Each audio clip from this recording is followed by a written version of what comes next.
Hello, welcome back to my YouTube channel. ඉතින් අද කතා කරන්න යන්නේ දරුවෙකුත් තියාගෙන තනියම ගැහණියක්ට කරන්න පුළුවන් බිරිඳක්ට ගැහණියක්ට කරන්න පුළුවන් ස්වයං රැකියා small business කීපයක්. ඉතින් මම කරපු අය අතන මම කරපුවා තමයි කියන්න හදන්නේ. අපිට හැමදාම අපේ ස්වාමි පුරුෂයාට කරදර කරන්නත් බෑ. ගෙදර හදිසියකට සල්ලි ඕන වෙලා සමහරක් ගෑනු අයට රස්සාවකට යන්න බෑ ළමයි හින්දා ඒ උනාට මොන හරි දෙයක් කරන්න ඕනේ කියලා හිතනවානේ.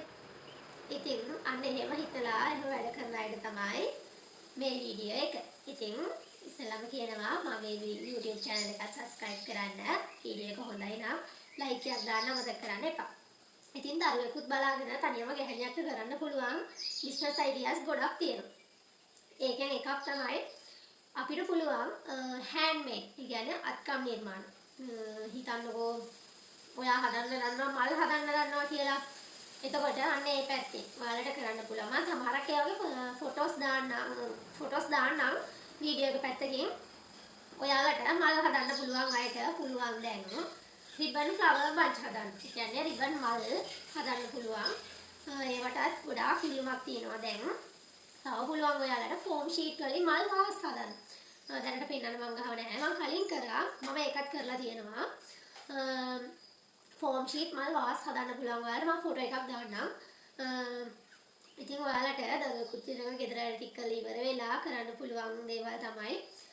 තව පුළුවන් ඔයාලට කාලයක් ට්‍රෙන්ඩ් එකක් වෙලා තිබ්බා. සෙරප්පු ඩිසයින්. මත් කරලා තියෙනවා.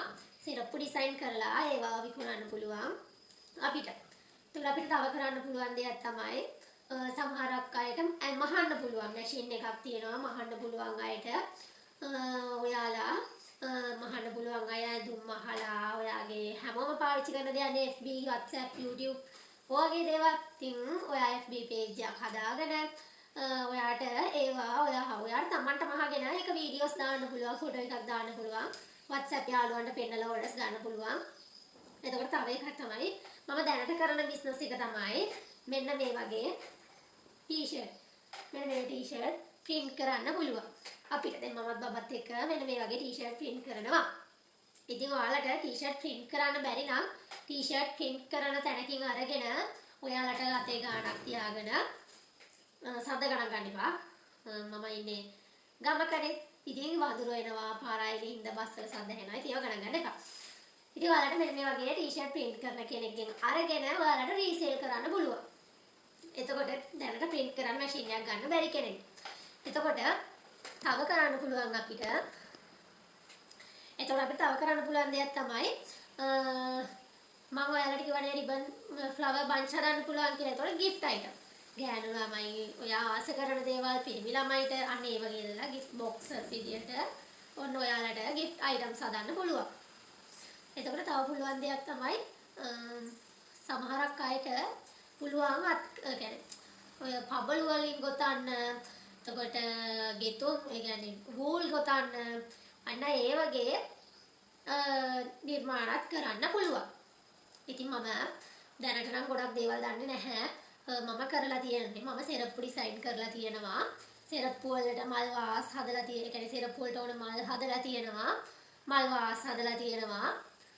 එතකොට තව දෙයක් තමයි පුංචි ළමයින්ට ඕනි අර රිබන් වලින් හදන කොණ්ඩ කටු තියෙන්නේ. රිබන් කොණ්ඩ කටු, බෝ, hair band අන්න ඒ වගේ බිස්නස් කරන්නත් පුළුවන්. ඒවා හදලා සේල් කරන්නත් පුළුවන්. එතකොට අපිට කරන්න පුළුවන් දේවල් ගොඩක් තියෙනවා. ගෙදර ඉන්න කෙනෙක්ට රසට කෑම හදන්න පුළුවන් අය ඉන්නවනේ. අන්න එහෙම කෑම හදන්න පුළුවන් අයට පුළුවන්.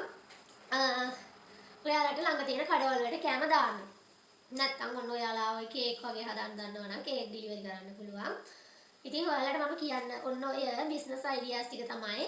දැන් මම දැනට කැම හදන එක ඇරෙන්න සමහරක් කැම හදන එක ඇරෙන්න ගෙතුම් නිර්මාණ ඇරෙන්න අනිත් දේවල් මම කරලා තියෙනවා. දැනට කරගෙන යන්න.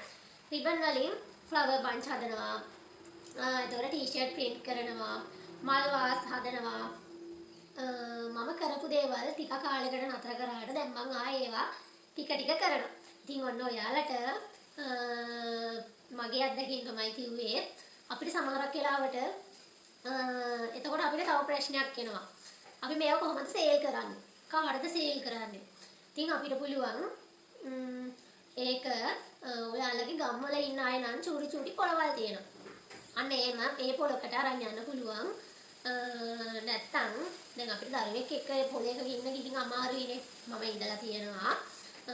ඉන්න අමාරු කෙනෙක්ට පුළුවන් ඒ පොලේ ඉන්න කෙනෙක්ට නම් විශ්වාසවන්ත කෙනෙක්ට දීලා සේල් කරලා විකිනෙන ඒ සල්ලි ටික ගන්න. විශ්වාසවන්ත කෙනෙක්ට දීලා තමයි කරන්න වෙන්නේ. නැත්නම් අපිට ගිහින් කරන්න පුළුවන් නම් හොඳයි.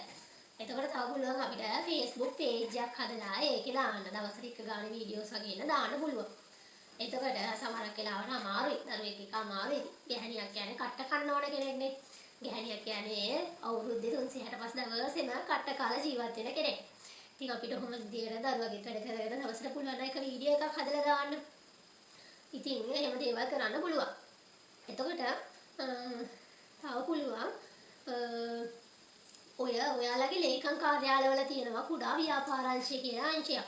අන්න ඒ මිස්ලත් එක්ක එකතු වෙලා අන්න ඒ වගේ ඒ මිස්ලා චූටි පොළවල් සංවිධානය කරනවා. අන්න එහෙම තැනකට අරන් යන්න පුළුවන්.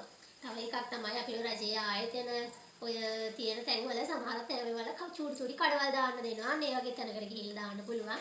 පාර අයිනක තියෙන දෙයක් නම් පාරේ අයින තියලා හරි පිට විකුණන්න පුළුවන්. ඉතින් මම තව දුරටත් ඔයාලට විස්තර දැනගන්න ඕනේ නම් කමෙන්ට් කරන්න. මම ඔයාලට අනිවාර්යෙන් ෆොටෝස් දාන්නම්. මම දැනට කරපු රිබන් ෆ්ලවර් බන්ච් උත් නෑ. මම දැනට ටී-ෂර්ට් print කරපුවා විතරයි තියෙන්නේ. මේ තියෙන ටී-ෂර්ට් print කරපුවා තමයි තියෙන්නේ. print කරපු ටී-ෂර්ට් ටිකක් තියෙනවා. මේවා ඉතින් මම තමයි print කරන්නේ. ඉතින් මේ වීඩියෝ එක බලන ඔයාට බිස්නස් එක කර නැත්නම් ඔයාගේ උවමනාවට ටී-ෂර්ට් එකක් අපිට කියලා ගන්න පුළුවන්. 071 32 22 743 WhatsApp නම්බරයකට මැසේජ් එකක් දාන්න.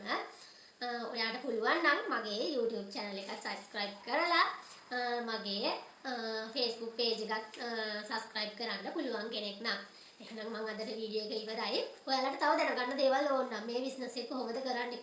දිගට කරන්නේ ලේකම් කාර්යාලය හරහා කොහොමද කරගෙන යන්නේ? ඔයගේ ප්‍රශ්න තියෙනවා නම් ඔයාලගේ ප්‍රශ්නේ කමෙන්ට් කරගෙන යන්න. මම තව ඉස්සරහට ගේන්නම් මම බිස්නස් එක කරනකොට මට ආපු ප්‍රශ්න ගැටලු ඒ දේවල් මම ඔයාලට තව වීඩියෝ එකකින් අරගෙන එන්නම්. ඉතින් අදට වීඩියෝ එක ඉවරයි. ගිහින් එන්නම්. බයි. ඔයාලට තව දෙයක් තියෙනවා කියන්න. ඔයාලට මගෙන් බිස්නස් එකට ඕනේ ටී-ෂර්ට් ගන්නවා නම් අඩුම බිස්නස් එකකට ඕනේ ටී-ෂර්ට් තියෙනවා නම් ටී-ෂර්ට් ගන්නත් පුළුවන්. ඕනේ කෙනෙක් මට මැසේජ් එකක් දාන්න. NS collection කියලා Facebook page එකත් follow කරගෙන යන්න. එහෙනම් thank you වීඩියෝ එක බලුවට. ගිහින් එන්නම්. bye.